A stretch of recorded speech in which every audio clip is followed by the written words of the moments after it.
Hey there. I want to jump on real quick and do a real quick conscious coffee. Of course, it's been a couple days since I've been live and everything, and I was just running around and thinking about how perfect life is. And sometimes some of the shittiest things are actually the most perfect things. And let me explain, because I know in this time of struggle that so many people are going through with the pandemic and job losses. I was just talking to a client today, and he was telling me about, just the job loss and the impact that it was having on his life and his well-being and stress level and all of that. And I have so many clients going through just that. But as I was thinking about that and just different things around, and for those of you who are close to me who know what's going on, you know what? 2020, 2021 has had its rocky challenges for me too. So nobody is escaping the last year to 18 months without some nice doozy things, right? But how can we find the beauty in those things? It's not just about finding the beauty. It's about actually realizing that those things that we're going through, that stuff, that crap, that shit, that we're like, oh God, this is stressful. Oh God, this is causing me so much anxiety, so much panic, so much frustration, so much irritation. And we get into these scarcity modes, we get fearful, we get angry, we get resentful, right? All of that stuff, whether it is, maybe it's a relationship loss, maybe it's the job loss, maybe you lost your home, foreclosure, bankruptcy. That's pretty popular right now, right? Maybe that kind of stuff is going on and you're just looking out at your life and you're like, what the hell? Why me? Why me? And what you have to realize is it is perfectly designed for you.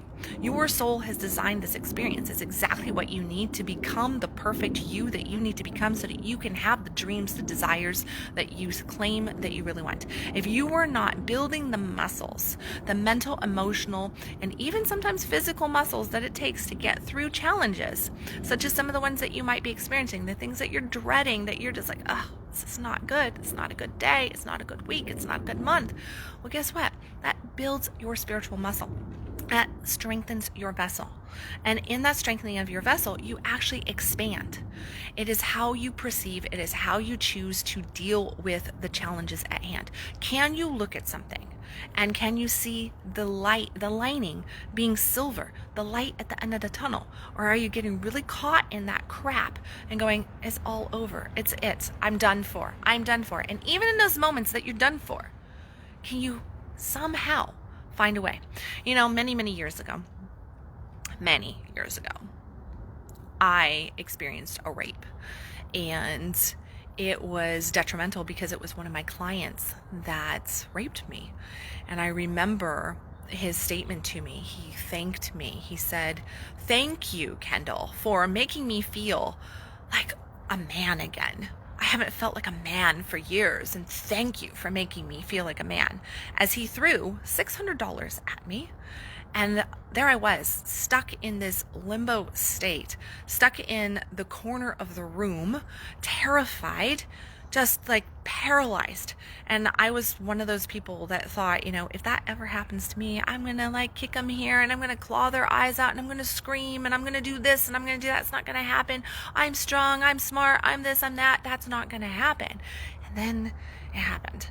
And I buried it. Initially, I buried it, and I didn't tell anybody because I knew I don't want more trauma, so I didn't go to the cops. Kept it a secret. And who was I, right? He's just going to say that I offered it up. He's going to call me this. He's going to call me that. All these different things. I thought of all the ways that I could still end up paying a bigger price than sex that I didn't want and the physical pain on my body and on my emotions. And so I shut up and I kept it a secret. Now, I'm not very good at secrets, so it only was a secret for about a week before my daughter and I had a moment, and I ended up screaming at her, "Well, you weren't raped a week ago." And I'm bawling and I'm crying, and I remember running to my bedroom and slamming the door behind me and throwing myself on my bed and crying and feeling as though I was all alone in the world and nobody understood me, nobody cared. And I just laid there, and nobody did come. My daughter left me alone. My then husband left me alone. And I laid there alone, crying, feeling like it was over. This was the worst thing that I could imagine. Well, fast forward a few months later, I actually went through another rape, not myself, but my daughter's rape at that time. And I remember that was actually far worse than my rape, was to have my child raped, date rape type thing. But I can tell you that from those two episodes, those two shitty experiences that took so much healing, that took so much time to get through and to really overcome. Initially, yes, I had hatred. I was furious. I was rageful. I wanted to destroy everything. I wanted to destroy the relationship that I had that was positive. I wanted to destroy my body. I wanted to destroy my business. I didn't even want to set foot in my office because that's where it took place. And here that was my place of work. And I didn't even know how I was going to go back. How am I going to deal with any man on this planet that's a client of mine? And I was in terror. But you know what came from that? About a year later, and here's the beautiful thing. Initially, I worked a lot with men, and I just thought, I just don't get along with women. My best friends in high school were mostly men. Freaking call here. My best friends in high school were mostly guys. I had that childhood friend that was a guy. I've always understood men. I get along with men. I can be more real with men. And I had all this negative baggage around the feminine. And I believed that I just couldn't be in any kind of friendship relationship, that I couldn't trust the feminine. And what I learned is that my lack of trust in the feminine was actually the lack of trust in my own feminine. From those rape experiences, especially my own, I realized that I was not trusting my own feminine. I was not trusting my sex, my emotions, my thoughts, because there were instincts, there were signs that led up to that, and I ignored them. And I shouldn't have ignored them, right? Shouldn't have been clueless, shouldn't have been oblivious to it, but I was.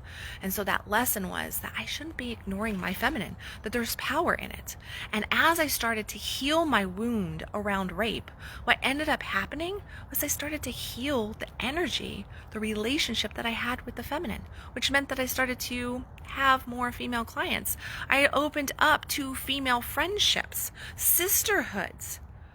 I had gained a better relationship with my daughters, all three of them, and their friends who now still pop by 10 years later and say, hey, mom, they're not my kids, but I'm their mom in a way, because I've been through crap with them, right? And I could hold space for them. I could not hold space prior to that rape. So looking back from today's time, this moment, as I look back, I go, look at all the women, clients, friends, children, children's friends, this sisterhood out there. Look at all the women that I have been able to touch, and I have been able to understand at a deeper level, and understand the softness and the strength of the feminine heart, because I was forced into going there. Something that I was not capable of doing before. I operated from the masculine and I didn't understand how to operate from the feminine, but due to that event, and due to holding my daughter's hand through her event, I was forced to strengthen my container, my vessel, my soul, my being. I was forced to grow. I was forced to feel. I was forced into all the beauty that life has to offer from a horrible wound, a most miserable experience, something that I would not ever want for anybody. But I found the blessing in it. And now today, I have the opportunity to work with tons of women, thousands of women, through workshops and coaching and teaching and just motivational talking and writing. And I get to actually work with women and help them because I can understand them, which wouldn't have happened if I hadn't had a really shitty experience, right? Now, there's many, many wounds out there, and we have many losses.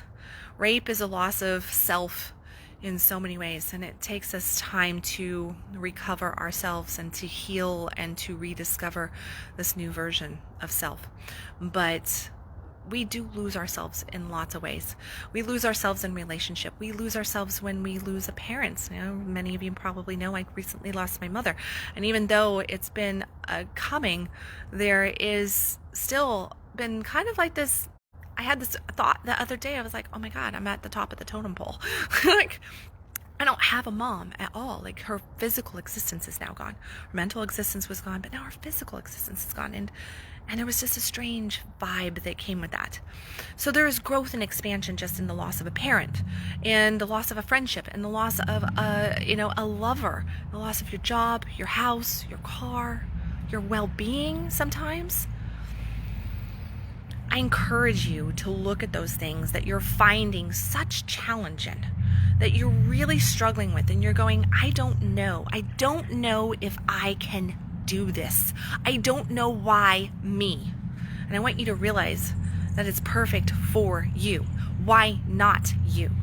It has to be you to go through this, because this is how you grow. This is how you become the strong, beautiful individual that can conquer your dreams and call in your fuck yes life. Okay, guys, I hear my guy's home, so I'm gonna go and give him a great big kiss and make some dinner. I love you guys. Remember, you are worthy of that fuck yes life. You can overcome any hurdle, any challenge. It is perfect. There is always light at the end of the tunnel, and you are worthy of living your dreams. I love you guys. I'll catch you tomorrow with another Conscious Coffee or an article. And remember, stop existing, start living. I'll see you tomorrow.